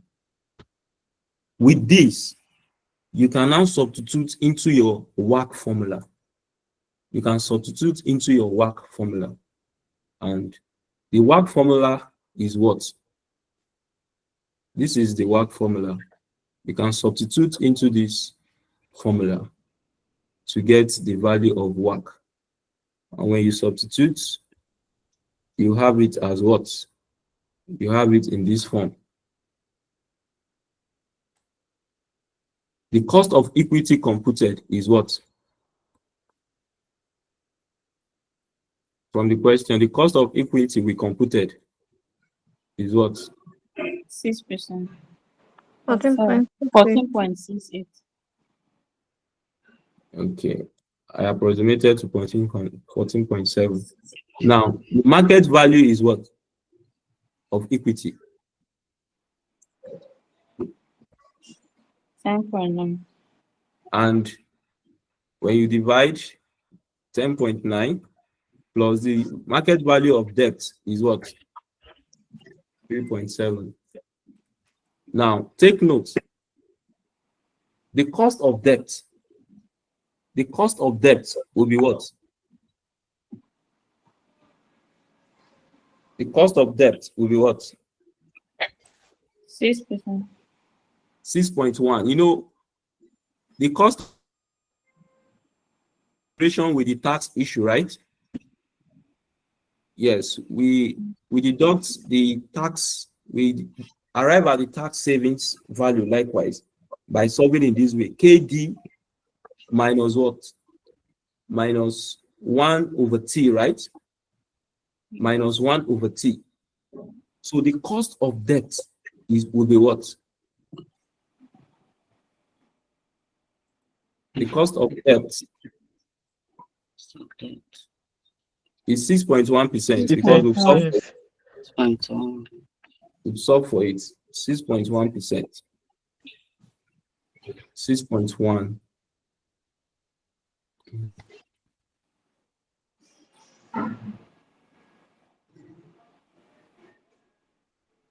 So 6.1. 6.1. Now the market value of debt is what? 3.7. 3.7. Divided by the market value of equity is what? 10.2. And the market value of debt is what? 3.7. So when you solve, when you do your computation, what will you have? You must follow the rule of BODMAS. Don't just solve anyhow, because you will give me a wrong figure. So when you compute now, what will be your results?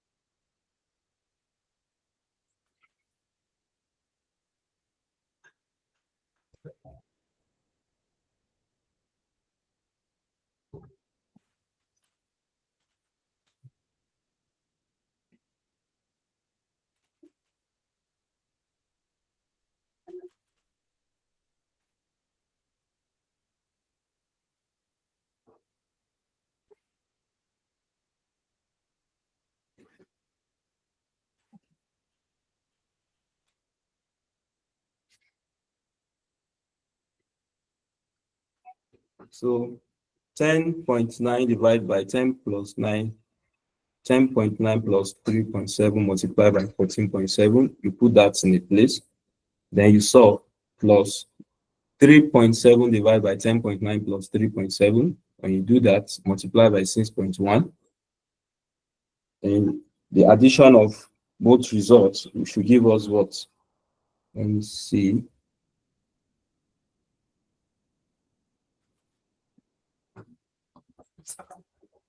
That is 10.9 plus 3.7, 14.6.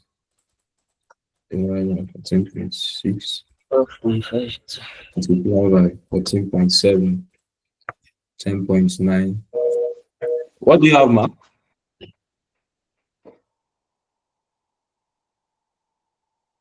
.97. And this should have 12.76 approximately. Who's getting this? I got 12.5. All right, it's fine. Got 12.52. 12.5, 12.6. Right. We always understand the approximation issue. Now, the point is this. There are different methods of calculating WACC. There are different approaches. You can use the Capone approach to determine WACC. That is what we call Capone is capital asset pricing model. Now, we have the basic approach, the traditional method of determining WACC. We have the market value. And when you are using the market value, which is what we've shown, you adjust for SDIV and S interest. Take note. We can also use the book value to determine WACC. You can use book value to determine WACC. In book value, you don't look out for issue of market value and the rest of it. Now, in book value, you look at the ordinary share capital and reserve. Now, where you have ordinary share capital and reserve, you add both together. You can use CAPM, which are some of the things we'll be looking at as we move forward. Yes, if you check the next part of the syllabus, they want us to go into more detail, yes, on what we've introduced at this point. So we have issue of CAPM, capital asset pricing model. Also, we can use that to determine WACC. Then we have concept of Miller and Modigliani. Miller and Modigliani.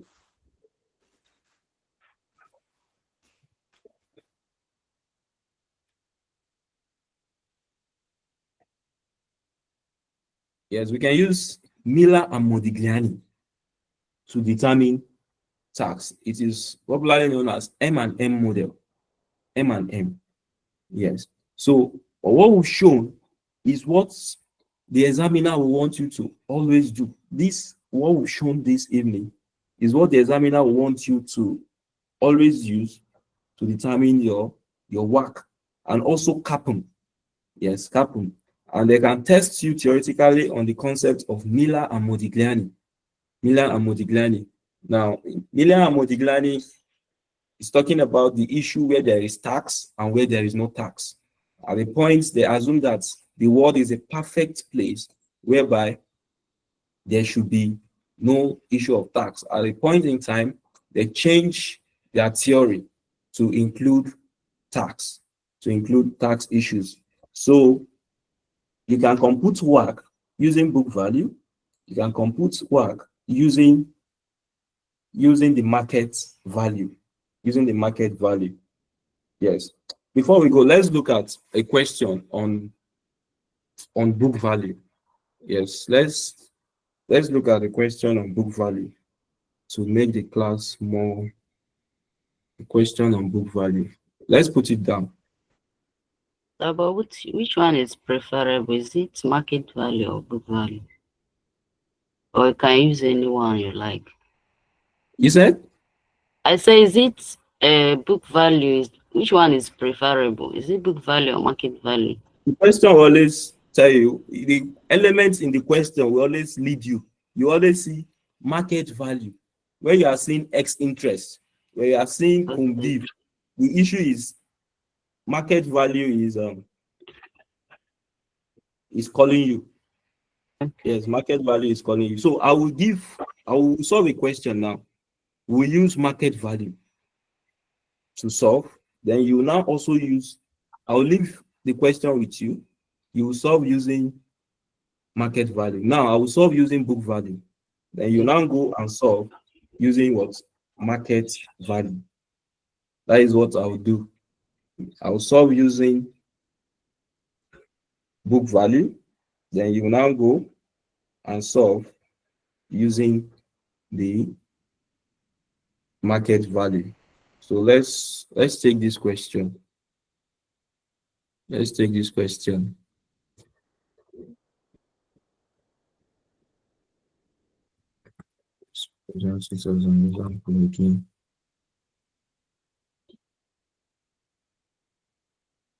The account of XYZ, please, you can write, even as I try to put down my own write up too. The account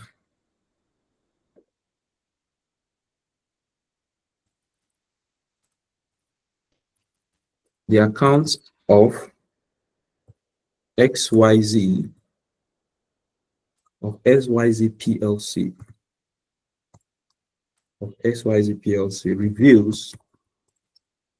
reveals the following capital structure. Reveals the following capital structure. Reveals the following capital structure. Reveals the following capital structure. And okay, let's show the table now. Reveals the following capital structure.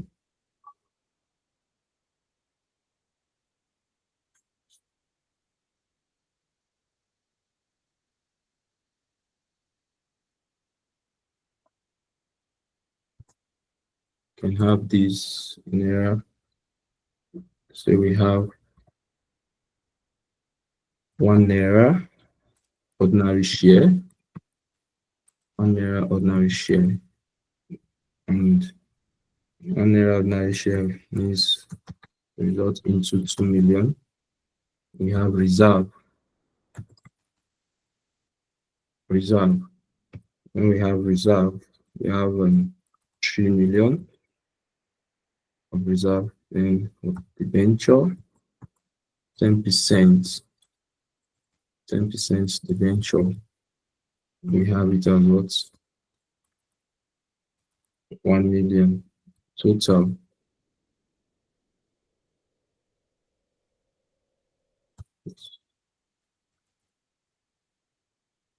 Total, we have it as 6 million. 6 million.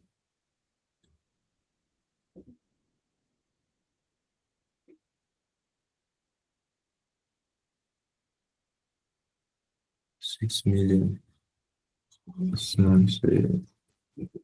Market value. Market value of the above shares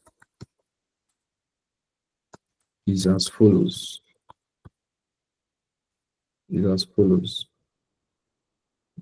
ordinary share.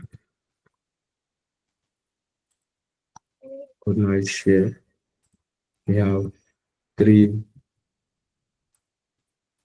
dividend, and we have debenture stock. We have it as, say, it's naira. The cost of equity. The cost of equity is estimated. Cost of equity is estimated to be 20%, and the cost of debt. The cost of debt is 7.5% after tax.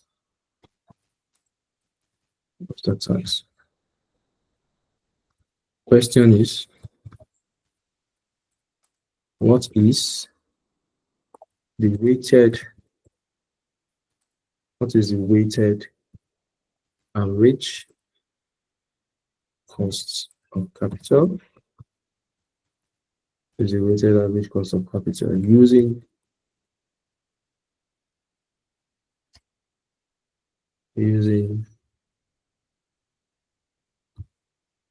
book value and using the market value. So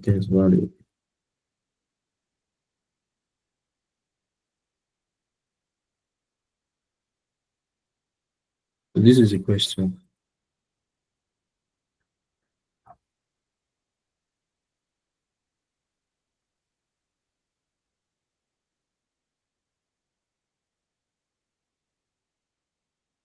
This is a question. I believe everybody have the question. Solution.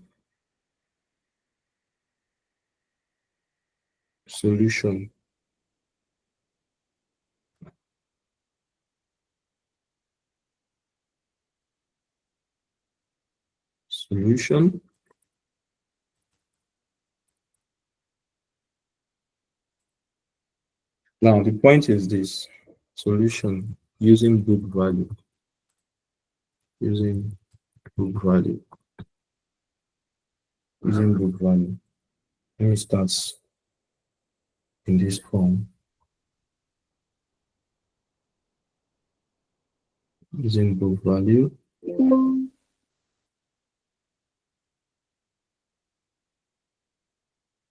and the point is this: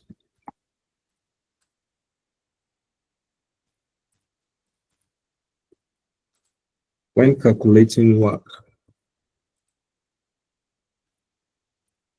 using book value, in calculating WACC using book value, the nominal value of ordinary shares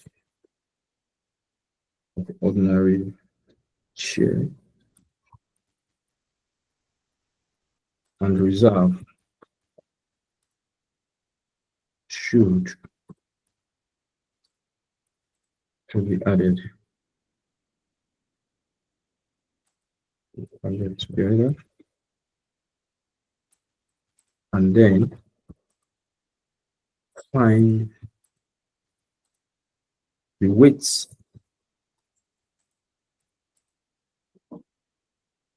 of each source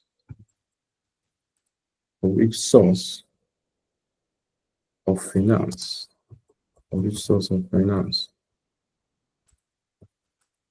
in the total pool of capital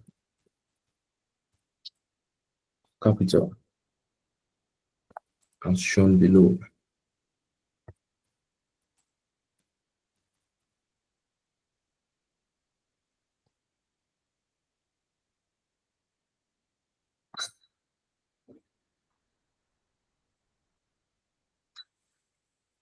Shown below. Now, looking at this, for us to get the total equity, it will be ordinary share plus what? Reserve. The ordinary share value is what? Ordinary share capital is what? What is the value? 2 million. 2 million. Now, the reserve is what? 3 million. 3 million. The reserve is 3 million. Total equity is what?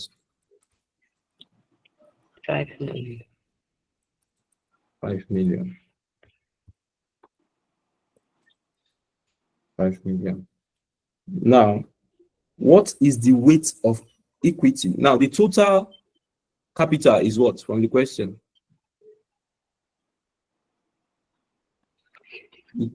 The total capital is what? 6 million. 6 million. 6 million. Fine. 6 million. Fine. 6 million. So the question now is, what is the weight of equity to the overall capital?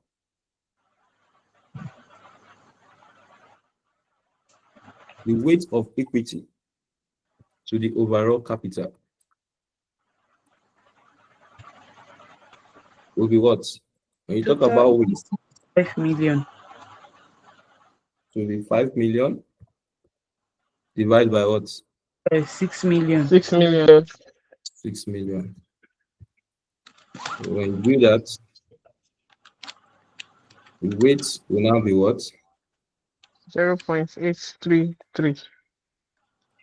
0.8333. When you multiply by 100, you have what? What will be the percentage? 83%. It's 53.33%. Now, what is the weight of the venture now? The weight of the venture 1 will be million 1 over 6 million million. divided by 6 million.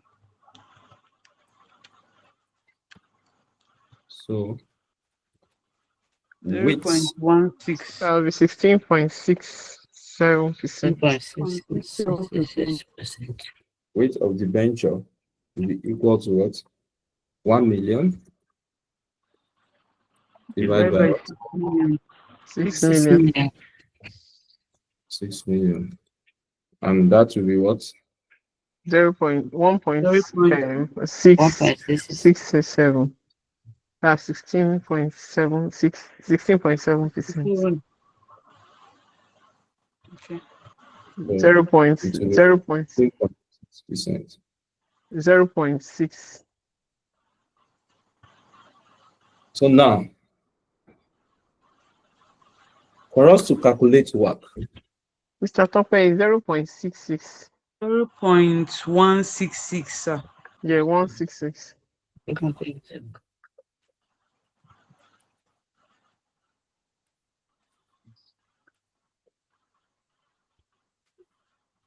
So we have this as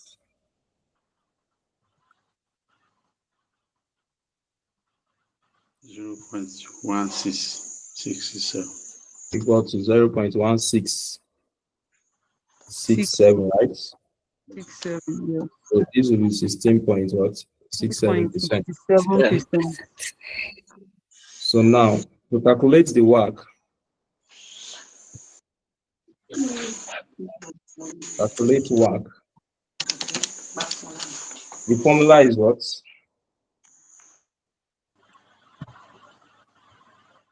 Cost of equity.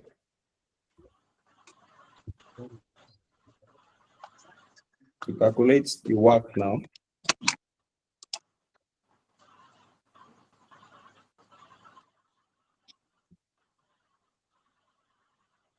the weight of equity is what? The weight of equity 3%. 83.33%. It's 3.33. So the cost of equity is what? It's 5 million. Okay, let me bring this formula back here so that make it clear. Yes, there is this. Now, by this formula now, you know, this weight, we've been able to derive it using the book value.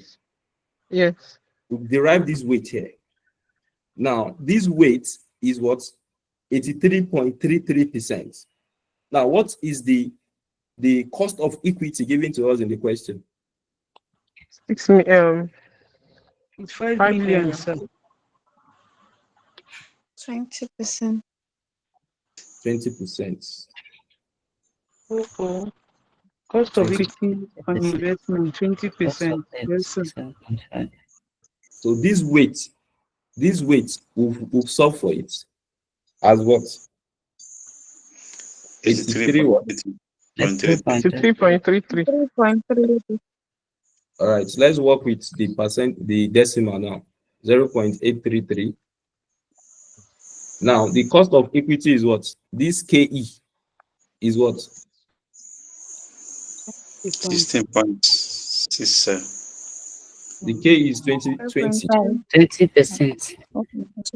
20%. Now for the book value now, these weights have been derived. What is the weight we computed for? 10.67. 0.1667. Now, the cost of debt in the question is what? 7.5%. 7.5%. After tax. So it means this cost of debt is what? Multiplied by what? 0.75. 0.075. So once you do your computation, the result will be what?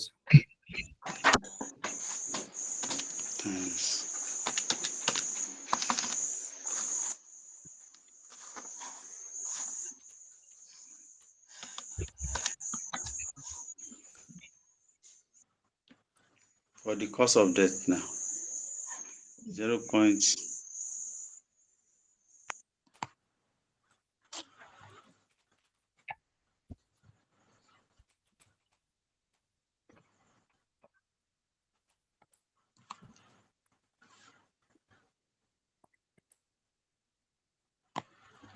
17.9%. 17.92%. So overall, right? Yes. 17.92. So approximately, we can say what? 18%. 18%. 18%. This is using the book value. Now, you will now go and solve using the market value. Good.